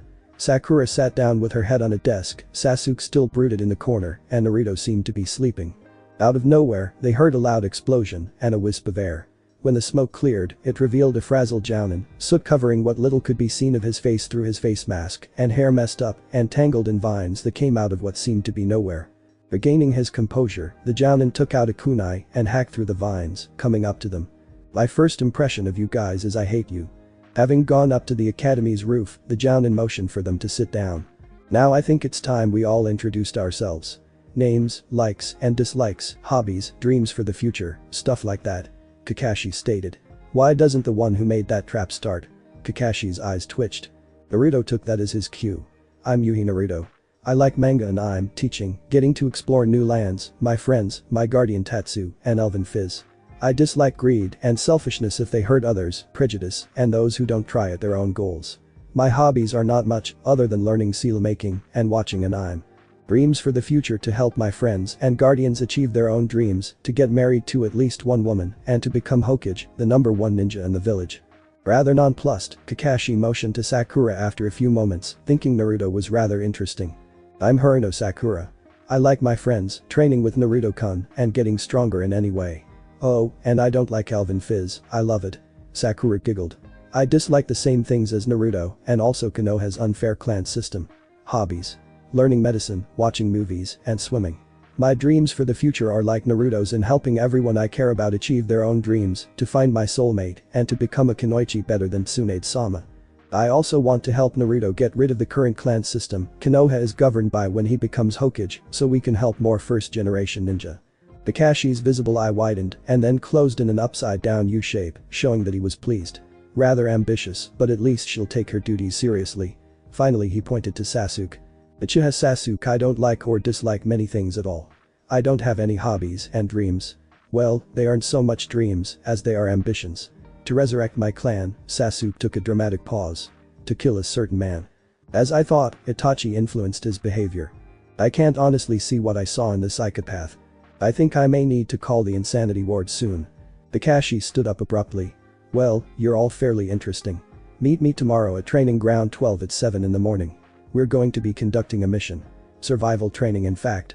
Sensei, didn't we have survival training in the academy already? Sakura asked. This is a little different. Oh, and you should know, this is your real genin test. There's a failure rate of 66, so come prepared. And don't eat breakfast tomorrow, you'll get so scared you will not only throw up, but wet your pants too. But that rather unsettling thought, the three made their way back home, determined even if they were somewhat intimidated. Whatever it was, Naruto knew he couldn't think he would pass the test. He would pass the test. As requested by Kakashi, all three of Team 7's genin made it to the training ground at 7 in the morning. Sasuke leaned against a tree, although one couldn't tell whether he was simply bored or trying to catch up on sleep due to his eyes being closed. Naruto had brought yet another manga, this one entitled Eye Shield 34, and was about something that neither of his teammates had ever seen before in their lives, something called Amifudo. Sakura sent periodic glances to Naruto, becoming ever more agitated as Naruto had yet to notice either of his teammates was there. After about an hour or so, Sakura finally grew impatient and violently snatched Naruto's fifth manga of the day out of his hands. Hey. I was right in the middle of the fight scene. Naruto protested. Naruto. Get your head out of that stupid manga for once. I'm bored and it's obvious Kakashi-sensei won't be here for a while, so let's do something together, okay? Sakura implored. Naruto raised an eyebrow. Don't you think we're a bit young for that kind of thing? A vein beginning to throb in her forehead, Sakura resisted the urge to hit her friend. That's not what I meant. I mean something to pass the time, like sparring. Smiling sheepishly, Naruto rubbed the back of his head and gave a nervous chuckle. Sorry, Sakura-chan. It's just whenever Tatsu-sensei makes me wait for something, this is what I always do. I'm not really used to being with people you know, even after doing things with everyone. Mollified, Sakura gave a small smile. Yeah, I know Naruto-kun. Just try to make more of an effort at it, will you? When you're with people, it's usually best to consider their feelings at first. Naruto gave a small blush in his smile. So, are you up for that spar? I imagine we have at least an hour or so. Naruto nodded and they began. They began by warming up with pure taijutsu sparring and after about a half hour or so, began to fight seriously. Knowing that Naruto had already seen her chakra strings, Sakura abstained from using them, instead trying to cover a wide attack area by using chakra arrows, spears, and what looked suspiciously like a giant tennis racket. However, even after all of this effort, Naruto still managed to block or dodge nearly every strike. Finally, Sakura had decided that she had had enough and decided to try a technique she had only thought up and never tried. She glanced at Naruto without fear, determined to somehow get an attack on him. Looking down, she cupped her hands together and began to gather chakra. After about 4 seconds, a blue glow surrounded Sakura's palms and with a thrust forward, a small ball of chakra rocketed forward towards a surprised-looking Naruto. The chakra ball went into Naruto's torso and his face contorted in pain, only to have a now winded Sakura look in astonishment as he puffed away into smoke. Bushin with Kawarimi? If it was Bushin though, it would have gone straight through. Wait, this isn't the time to be thinking. As if in sync with her thoughts, Sakura was attacked from behind, barely managing to turn completely in order to intercept a pouncing Naruto. Tackling her, the two quickly became a tangled mass of limbs, with Naruto finally ending up pinning her to the ground. The two were very close, faces inches apart from each other. Sakura had a heavy blush on her face, while Naruto breathed heavily while giving a mischievous look. "Never turn your back on your opponent, Sakura-chan." He drew. He leaned in, as if to kiss her. "Am I interrupting something?" Shocked, the two sprang apart quickly, as Kakashi glanced at them over the top of a little orange book. At the same time, Sasuke gave a look to Sakura that seemed to have a bit of grudging respect to it. Both Naruto and Sakura gave an annoyed look at their Torty-sensei, both for various reasons. Some of which they weren't entirely sure about at the moment. Kakashi coughed in order to try and defuse the situation. He temporarily pocketed the book he was reading and took out two little bells. All three genin now looked confused. "Alright, this is your test. I shall set a timer to stop at noon, and whoever gets these bells passes the test and gets lunch. The one who doesn't get a bell will be tied to the stump and will be sent back to the academy." All three genin began to look alarmed, even though Sasuke hid it somewhat. Kakashi pulled out an alarm clock and pushed a button. "In order to pass successfully, you must come at me with the intent to kill. Now, begin." All three genin quickly leapt off into the trees, concealed. Kakashi vaguely glanced around and waited for one of them to crack. Finally, after about 5 minutes, Naruto leapt out of the trees and took a stance. "Kakashi-sensei, I am aware that this test has an underlying meaning. However, I must test your skills for myself in order to create a plan to get those bells. Tatsu-sensei doesn't approve of some of my methods, but he doesn't try to stop me." Naruto babbled nonsensically as he lifted a leg up, making sure not to take his eyes off the jounin. Lifting a pant leg up, he exposed a pair of ankle bracers, pressed a button on them, and released them both. "Weights. But they don't seem to weigh that much," Kakashi thought idly. After Naruto had finished, Kakashi brought out his beloved orange book. "Huh? Wait, Kakashi-sensei, which manga is that?" Naruto asked excitedly. Raising an eyebrow, Kakashi answered. "It's called Icha Paradise, and I'm afraid you can't read it until you're 18. Sorry." Looking confused for a minute, Naruto then pieced it together. "Oh. That's a hentai manga, isn't it? Tatsu-sensei loves those things. Wait, what am I doing?" Regaining his composure, Naruto settled into a loose stance. After about 2 seconds, he flew at Kakashi with incredible speed. The jounin could barely keep up with the boy's taijutsu, making Kakashi wonder idly if Guy had taken on another student. Test 1. Taijutsu. Naruto let out between blows. The boy was beginning to tire, yet Kakashi looked at least somewhat tired. "You pass." Naruto panted. Naruto began to retreat, the eyes of his teammates on him. "The guy this quiet was this strong. I have to figure out where he gets his power and get some for myself. I knew Naruto was holding back in our spars. I have to keep working at my taijutsu." Kakashi grew confused. "Wait, aren't you going to test me on ninjutsu and jinjutsu?" Before retreating completely, Naruto replied. "I don't have much in the way of ninjutsu yet, and my jinjutsu ability would be cheating in this test." Raising an eyebrow at the cockiness of his young student, Kakashi prepared to go after him when a barrage of shuriken came forth. Although it seemed to Sasuke at first glance that he had accidentally killed his sensei, a second later revealed that he had used Kawarimi no Jutsu and replaced himself with a log. Knowing that he was a sitting duck, Sasuke leapt forward, unaware that Kakashi had quickly made a cage bushin. Meanwhile, Sakura was tapped behind on the shoulder. Dreading what she would see, a smiling Kakashi waved at her. Steeling herself, she noticed Kakashi began some hand seals, and the forest began to magically manipulate itself to his will. She then began to notice that a thing happening so quickly would be impossible, even for someone of Kakashi's own level. Realizing it was a jinjutsu, she formed the ram seal and let a pulse of chakra escape. Kai. The jinjutsu dispersed, and Sakura began to look for Naruto in order to gain his help. Engaging the man in taijutsu just as Naruto had tried before, Sasuke tried desperately to get even so much as a hit on his erstwhile sensei, but to no avail. While fighting, Kakashi's cage bushin had puffed into smoke, letting him know that Sakura had completed her own test, and still blocking, Kakashi gave a pleased smile. Thinking Kakashi was mocking him, Sasuke grew enraged and leapt back. Forming seals, Sasuke ended with a tiger seal and inhaled sharply. Heian. Kakyaku no Jutsu. Sasuke let out a giant ball of fire and, as Kakashi prepared to dodge, he looked in a tiny amount of surprise. The genin shouldn't have that much chakra. Who is this guy? After a few seconds, the smoke and ash finally began to disperse. Unfortunately for Sasuke, he noticed that it was not Kakashi that had been burned, but a mere log. Oten. Shinju Uzanshu no Jutsu. Feeling a tug at his legs too late, Sasuke was pulled feet first into the dirt, stopping at his head level. Kakashi lazily strode up to Sasuke. You aren't like Naruto and Sakura, are you, Sasuke-kun? He drawled. Sasuke scowled. I'm different from them. Considering that you only fought with Naruto a week ago and he defeated you in one strike, I'd say he and Sakura are probably heads above you. Kakashi smiled gleefully. Hearing a groan from the horrible pun he had just made, Kakashi quickly turned his attention back to the trees. Out of nowhere, Naruto and once again charged forward at an insane speed. Catching Kakashi off guard, he managed a quick hook to the torso, but their little game of strike and block soon resumed. After about 5 minutes of this, Sakura yelled out. Naruto. I'm ready. Smirking, Naruto leapt to Kakashi again. Instead of striking, however, he tightly grabbed onto Kakashi in a clinch, making the Jounin unable to move temporarily. Distracted, Kakashi rammed Naruto into a tree, dislodging him. To the Jounin's surprise, however, the dislodged Naruto puffed into smoke. Page Bushin. Seems this kid is more cautious than I thought. As he began to survey the field, Kakashi noticed that Sasuke was no longer in his hole, and the 3 genin were still concealed. Looks like they understand the meaning of this test better than I thought. All 3 genin then revealed themselves. Sasuke looking somewhat humbled and angry. Sakura looked ecstatic, while Naruto just looked calm. Looks like we passed Kakashi-sensei. Naruto brought out his palm to reveal the 2 bells. Kakashi's eyes widened. What the hell did you do? Naruto smirked. Simple. When Sakura dispelled your Jinjutsu, she sought me out and we began to plan. Sasuke gave us a good opportunity when he distracted you.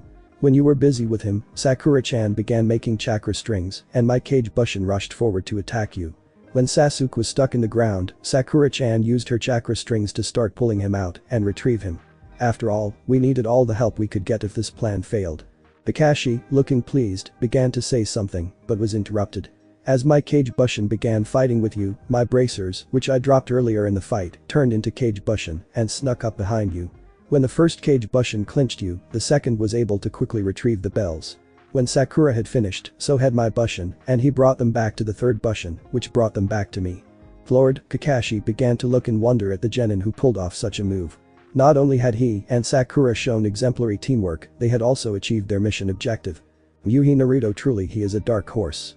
And Haruno Sakura, I had thought that she was only average at best, but to get to this level in such a short time.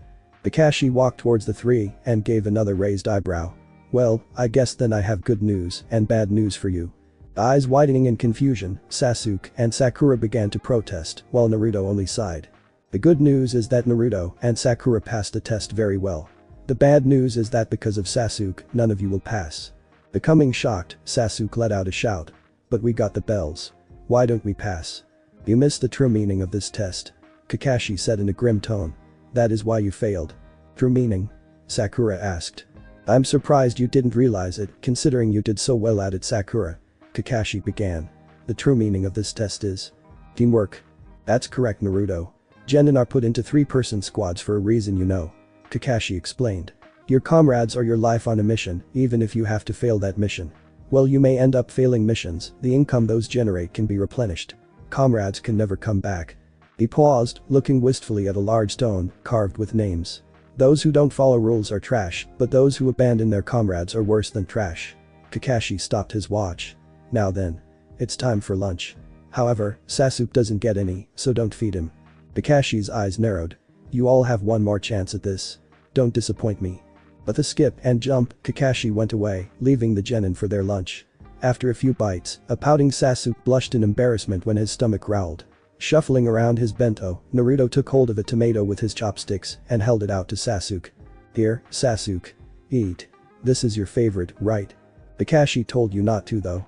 Sasuke protested, highly surprised Naruto had known such a thing about him. I don't want to fail. Sakura smirked. Don't worry, Uchiha. If Naruto can't sense him, he isn't very close. If you don't eat, you won't operate at your full potential, and we need as much help as we can get.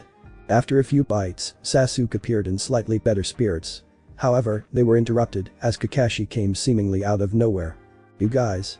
Wearing a vaguely homicidal look on his face, Kakashi charged forward, slightly intimidating even Naruto. Pass. Smiling in triumph, Team 7 listened intently as their Jounin sensei told them to meet at the old bridge near Training Ground 34. Using a kunai, Sakura cut Sasuke's ropes and he put his head down, feeling slightly embarrassed. Naruto, Sakura, thank you. Merely smiling, Naruto responded. We're teammates, aren't we? That's what teammates do. Simple as that. Gazing at the boy in wonder and at Sakura, who nodded in assent, Sasuke did something that even Naruto became astonished at. For the first time in perhaps several years, Sasuke gave a true smile. It was after about 2 weeks of being teammates with Naruto and Sakura that Sasuke had begun to understand that his teammates were more complicated than nearly anyone had thought. While he had been confused and somewhat pleased at first that Sakura had no longer been pestering him for dates and the like, Sasuke had just assumed that she had given up. However, it was now clear that she possessed a drive to succeed that rivaled even the most determined shinobi, and she had managed to do things with chakra that he hadn't thought possible. Now that she was hung up over him, her personality seemed to have changed overnight. Even though it had been a gradual process, as he noticed her talking with his blonde teammate, she seemed very passionate now, with her whole being seeming to tingle with excitement as she grew stronger. She was very friendly as well, although often when she talked to Sasuke, it seemed to be a forced friendliness, which for some reason he felt vaguely disappointed by. Of course, Sakura had a temper that rivaled no other. The 5th time Kakashi had been late seemed to be particularly bad, as in the middle of his lame excuse, she ended up punching him in the most sensitive part of a male's anatomy. Naruto had quietly explained to him that a female biological process was occurring and, as males, they had best not interfere. Needless to say, Kakashi was hardly ever late again. Naruto was a different story, and it was very difficult to give him a defined personality. While much of the time Naruto was very quiet, at other times he would become even more passionate than Sakura. He was very serious and focused on his training, yet when the team would take breaks or enjoy a little recreation, he would become very laid back and would often make jokes. Naruto was an enigma. The team's training was progressing better than Sasuke had expected. While Kakashi often had them practice teamwork through various exercises and D-ranked missions, he hardly ever gave them training or even training advice. Though it had been somewhat frustrating at first, Naruto had ended up as an unexpected savior for their training needs. After about 3 days, the whole team had been dissatisfied with the missions received. Not only had the missions not paid well individually, they also cut into training time. Seeing this as a problem, Naruto had spent 2 days experimenting on a new way to do D-rank missions and had come up with a way to combine missions and training in a way no one had thought of before. For certain missions, Naruto had assigned training exercises that went with them. Potato digging, for example, had been combined with teaching the Shinjuku Zanshu no Jutsu. With the Earth Jutsu's ability to dig tunnels from underground, the genin had not only been able to dig up the potatoes much more quickly, they had also gotten a good amount of practice at using them. For dog walking, the person would walk alongside a riverbank while walking on water, increasing chakra control. Cat finding was turned into a game where the one who found said cat first was said to have the best tracking skills and got to be taught in reward. For house painting, Naruto would use Kage Bushin, Sakura would control paintbrushes using chakra strings, and Sasuke would cling to the house's side and practice his chakra control. More and more of these exercises were employed, and slowly but surely, both teamwork and basics continued to improve for Team 7. In fact, the rate at which they completed missions became so quick that Naruto was given the opportunity to lead a few of these missions himself.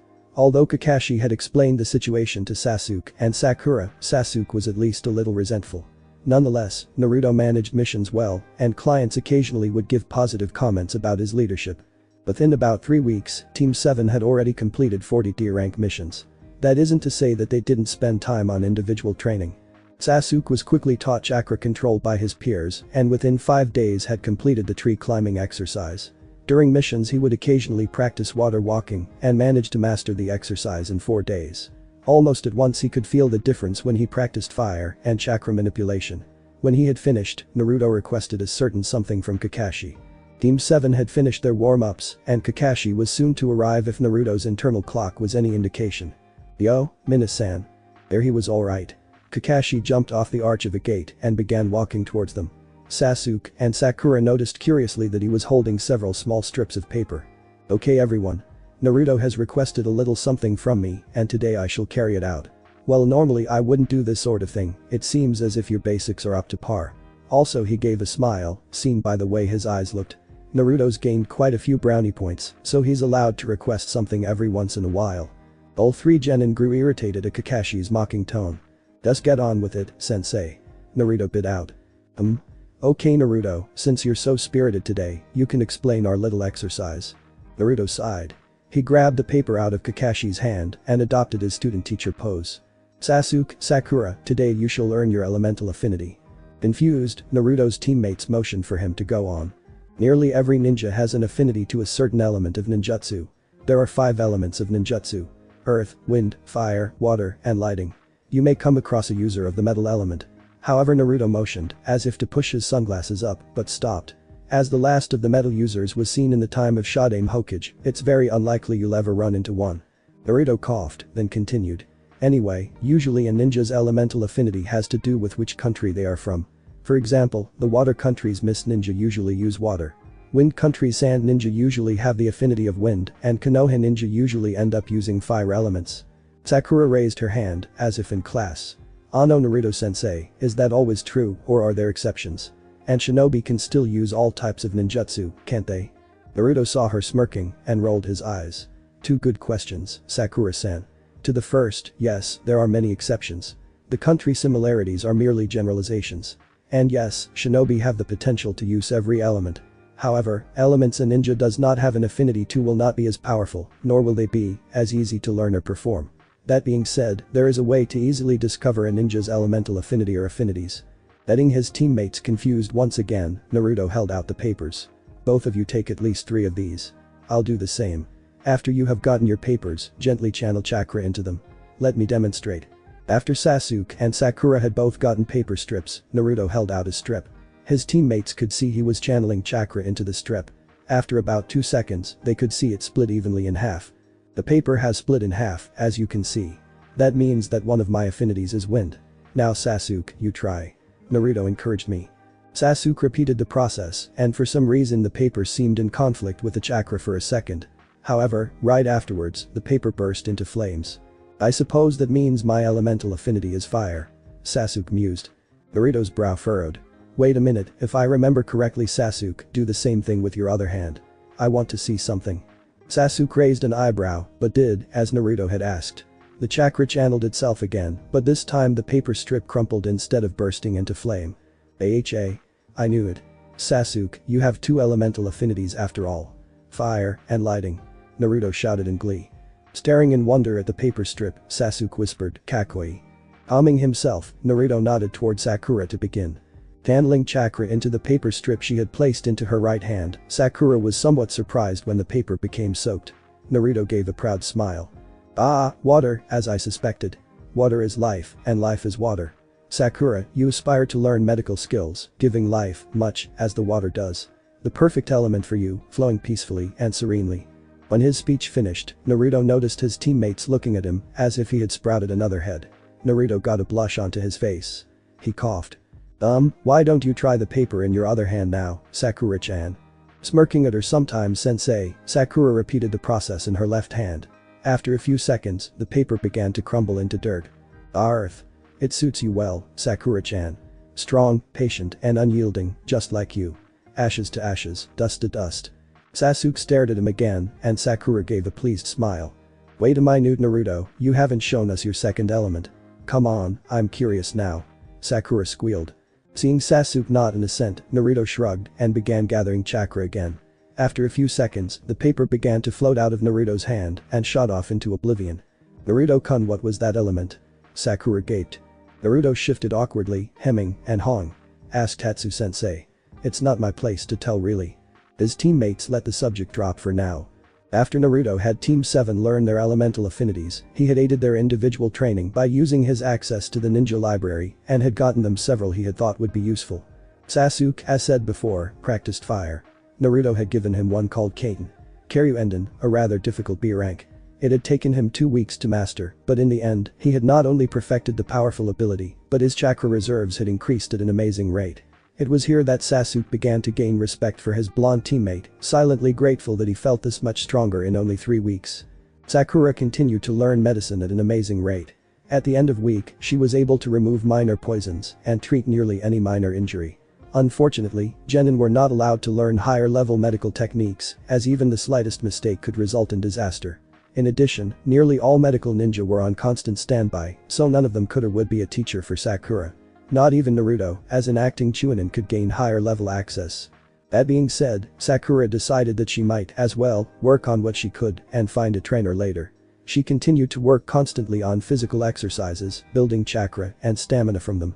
The exercises were made more difficult when she had begun to use weights, but after a while, she had felt the results of her training.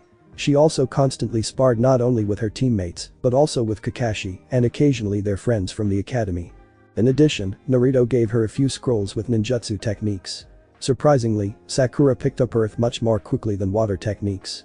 Naruto's own training was somewhat of a mystery to his own teammates. He often practiced wind in addition to his normal taijutsu and sparring. What was strange however was that he spent hours at a time simply meditating and nothing could be done to snap him out of this trance. Even stranger was that he seemed at least a little stronger every time he finished. Even though they still met with their friends from the academy, Naruto rarely asked them how their own training was going, confident that they would ask for advice if they needed it. However, Hinata confessed that she had missed their sparring and Naruto's teaching from their academy days, and the rest of them had agreed. Surprised, Naruto agreed to host a consultation session for all of them once a week and do something together afterwards. Swimming, gardening, and bugging Naruto about Tatsu were just some of the extracurricular activities considered. After a few weeks of this though, even the ever-patient Naruto had gotten irritated with D-rank missions. The day after he came to this conclusion, Team 7 entered Mission Central, intent on getting something more productive. Ah, Team 7. It looks as if there are no more D-rank missions today. Sarutobi said, looking through his clipboard. Naruto, unofficial team leader, glanced at his teammates. They gave a nod in response, and he stepped forward. Okage-sama, is it possible for us to get a C-rank mission? Frankly, our missions, as of late, have been rather dissatisfying. Iruka grew irritated. Baka. We all started at the bottom with menial duties, you're no exception. Sarutobi nodded in response. Naruto, it seems you do not understand the tasks you have been given, said the Hokage. Naruto looked up, his eyes narrowing. Hokage-sama seemed to have forgotten why he had made the boy acting chunin. Listen, Naruto. Many different kinds of requests come into our village every day. From babysitting to assassinations. These requests are carefully analyzed and then ranked A, B, C, or D, depending on their difficulty. We ninja are also ranked by our abilities, there's Hokage, Jounin, Chunin, and the lowest being Genin.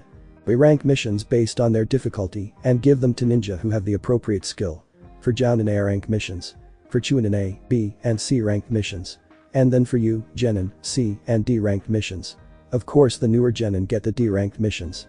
After each successful mission the village receives a fee that helps. Sandaime paused and noticed that Naruto was ignoring him, talking with his teammates. Sorry Sakura-chan, but like I told you, Tatsu-sensei is the only one who can make Elven fizz. Listen. The normally silent Sasu came to his teammates' defense. With all due respect Hokage-sama, we have finished 40 D-rank missions already and they cut into training time. If we want to be ready for the Chunin exams, it would be a good idea to have field experience. Sarutobi raised a brow, both at the boy's knowledge and somewhat irritated by his belief that his team had already been nominated for the vaunted exams. Kakashi, do you think your students are ready for such a thing yet? He asked. Kakashi gave a sigh of exasperation.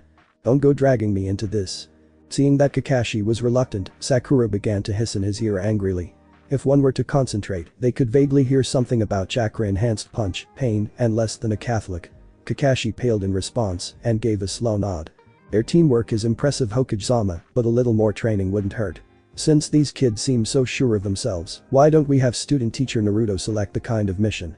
Iruka's face gained a surprised look and began looking through the records, startled at the mission total he had heard. In the meantime, Sandaime gave a patronizing grin to the blonde boy. If Naruto was irritated, he didn't show it. I would suggest a border patrol Hokage-sama. We would not only have a chance to work on stamina, stealth, and endurance, but leadership skills would most likely increase. Impressed by the boy's forethought, Sandaime began looking through his clipboard again. Well, it seems as if the next border patrol was scheduled for Midarashi Anko, but I'm sure she'd prefer an A or B ranked mission. Alright then, border patrol it is. You'll be going north, near Waterfall Country, almost up to the border of Rice Country. You shall be there for a month, so make sure to pack accordingly.